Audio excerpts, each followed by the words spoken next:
This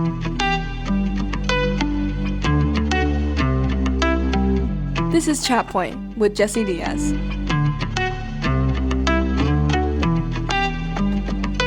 Hey, this is Jesse Diaz, and thanks so much for joining me here on Chat Point.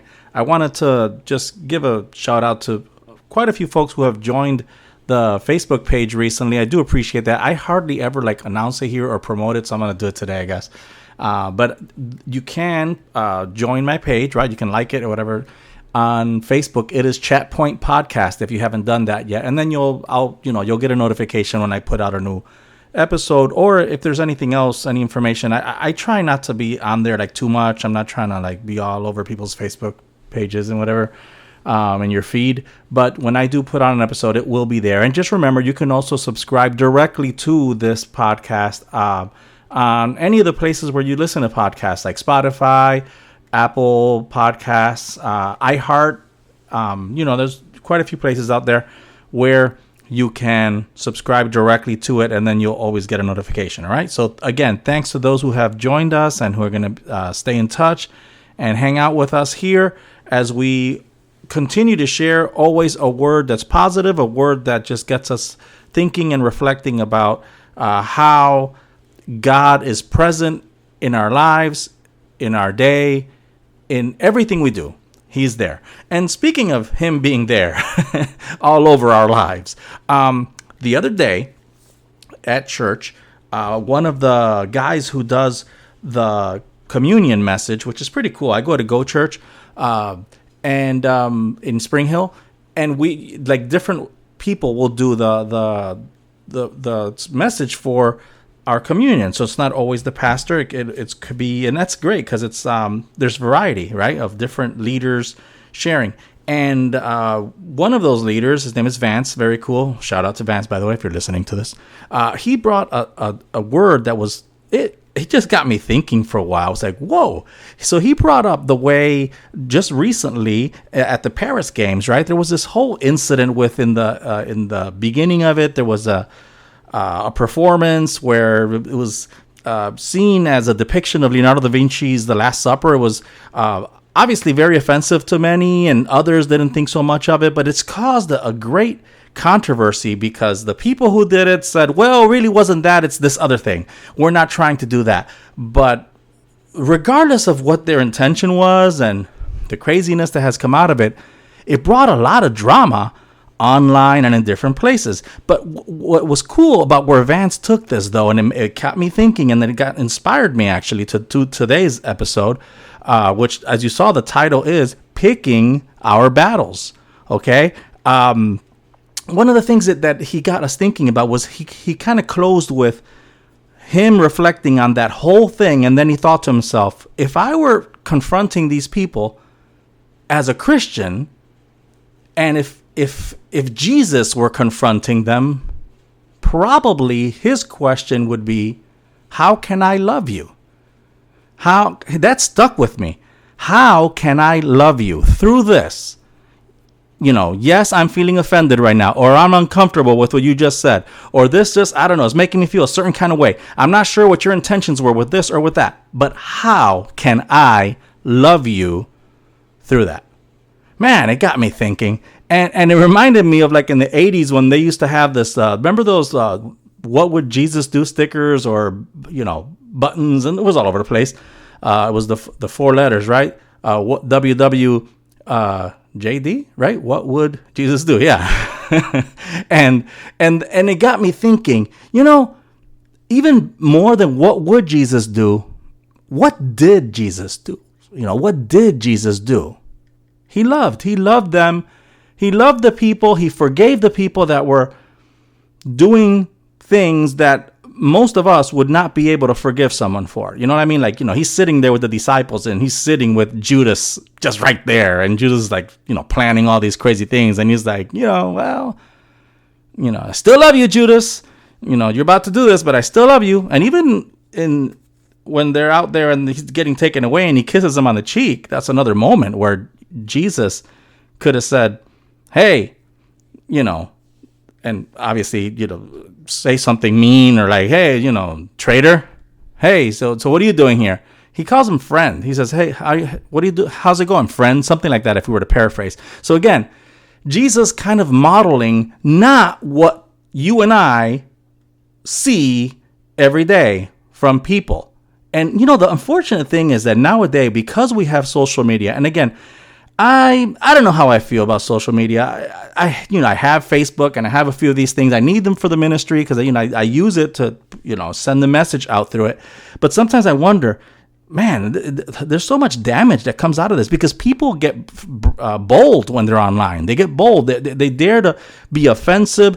They dare to attack others. And now they can do it with anonymity. Now on Facebook, you can just not even have your name. And they really get bold when they do that anonymous type stuff. So it's the sad thing is that people are engaging in this for reasons that sometimes we need to ask ourselves. If I'm the Christian in this scenario, if I'm the one that's talking about Jesus up in here, if I'm the one that's trying to make a difference, then I may need to reflect and check what is it that I'm saying and what is it that I'm representing.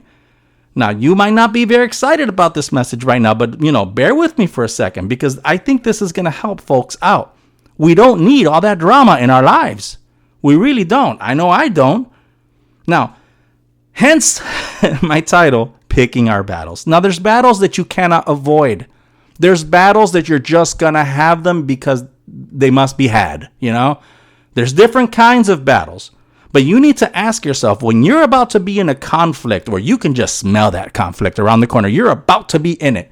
You're about to be in a situation, whether it's online, because people don't think about that as an actual conflict. It is. That follows you. And the anger and all the stuff that comes with it, the way you feel about stuff, all of that,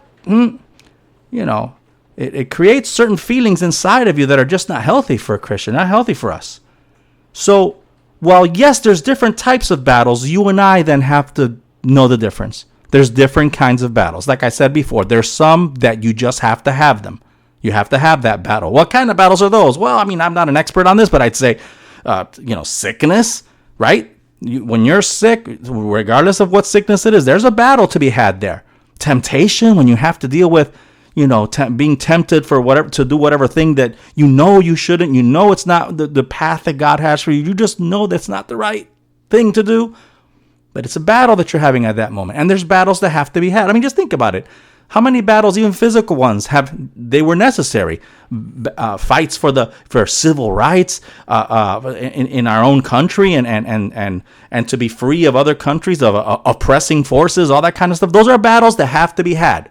Okay, there's no way around them. They happen. But there's a bunch of battles that you don't have to have, that we don't have to have. For example, when we have differences with others on religious things or faith, having to do with our faith. Man, that's a fight we shouldn't be having. We shouldn't be arguing with somebody if they believe in this or that and we believe in something else. That's not a reason to argue. That's not a reason to get nasty. I've seen some nasty stuff online sometimes. And I got to just keep scrolling because I'm like, oh, Lord. It makes me stay off of it more because I guess it's too much drama for me. But the drama can become damaging to your soul, damaging to your spirit. Okay? Differences on politics. We're in 2024. We're about to have an election. And you guys must know what the temperature's like right now in our country. It's wild. It's wild.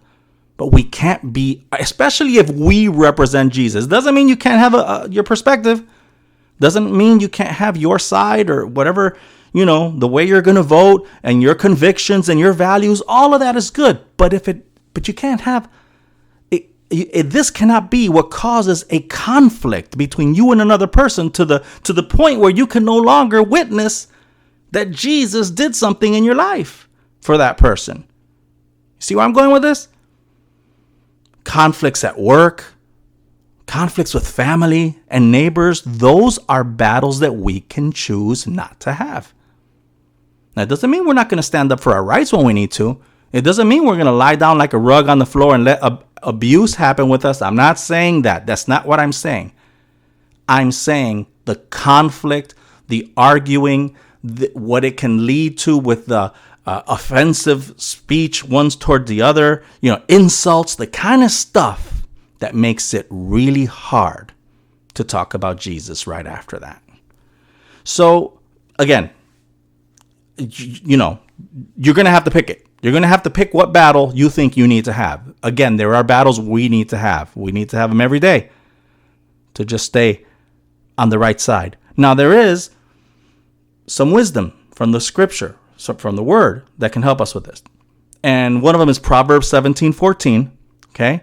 I love wisdom from the book of Proverbs. There's just so much in there that we can just applies today, even though it's like thousands of years old, this book, and yet the wisdom that it has applicable to our lives today. So 17:14 says, New Living Translation. Everything I read is always New Living Translation unless I mention it's not. Starting a quarrel is like opening a floodgate. So stop before a dispute breaks out. See that? Starting a quarrel, because the thing is that it's a lot of the time we're the one who starts it. Sometimes you go and you post something on Facebook that you know you're going to get all kinds of drama or all kinds of discord, or it's going to be like offensive to someone.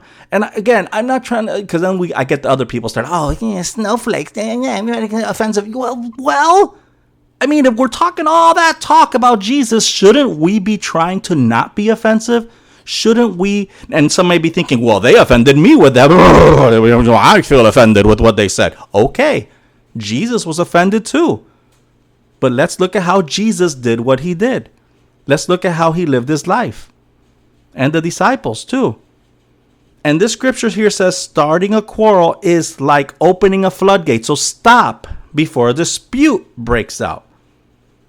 So we need to avoid quarrels. We need to avoid those kinds of situations, because it definitely becomes a floodgate, and then you can't control it because it's out of control. Once certain words have been said, I'll never forget. Someone told me once, you are the master of the thoughts that you keep in your head, but you're a slave of the ones that you let, come out of your mouth.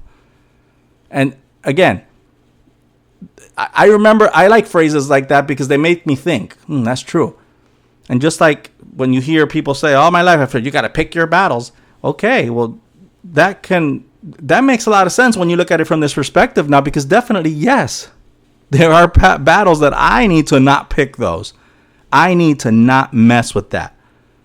Proverbs 19:11 says, sensible people control their temper. That's 19:11 now. Now, still Proverbs, but a few chapters later. It says, sensible people control their temper. They earn respect by overlooking wrongs. Wow. Man, we could be all day on that one, can't we? But we're not, because, I want you to listen again. So, they earn respect by overlooking wrongs. When's the last time you overlooked a wrong?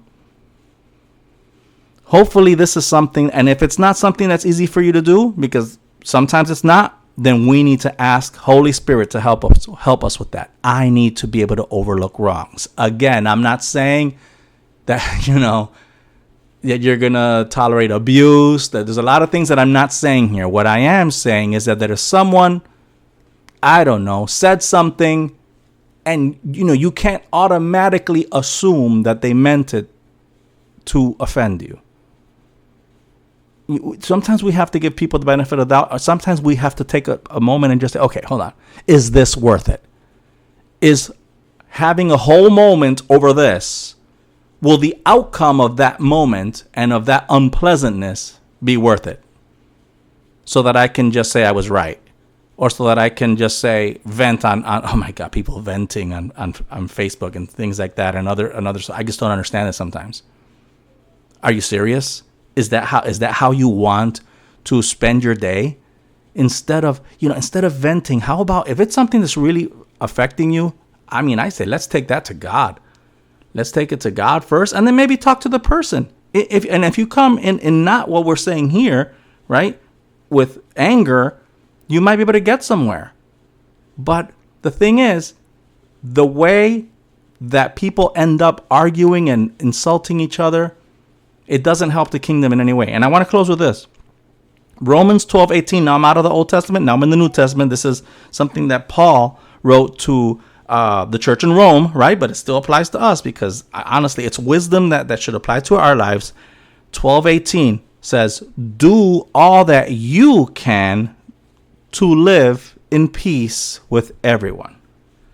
So do all that you can. Do all that you can. Okay, so yes, there's going to be people that they might make it difficult to be at peace with them. They might do something directly to you, okay, personally to you, that might make it difficult. So in other words, sometimes there might need to be a lawsuit. Sometimes there might need to be some kind of intervention. There might need to be law enforcement in a situation, because that doesn't mean you're going to let do people whatever they want to you. What I'm saying, and what I think Paul was trying to say here, is when it's within your control, while it's anything that's within your control, do all that you can to live in peace with everyone. And that means overlooking stuff. That means that whole incident, like I was talking about when we started, that Vance was talking about when he did his communion talk, that happened in the games. Well, okay, if it was what a lot of Christians thought it was trying to do, then yes, that's offensive. That's offensive. But what do we do with that offense? Do we go wild with it and just create more animosity and more mess? Or can we say, Jesus, you died for them too. You love them too. So I'm going to love them, and I'm not going to let this become a thing that stops me from being able to talk to someone about you or them or anyone else about you. To talk to anyone about you. Now, while there's conflicts that you won't be able to avoid, like I said before, there's some you just can't avoid. There are situations where you have the power to stop yourself before it escalates. And you can overlook irrelevant and unnecessary struggles that can distract from God's love and his mercy. Don't let anything take the power away from you to be able to talk about Jesus. Thanks so much for hanging out with me today, for listening in. And until next time,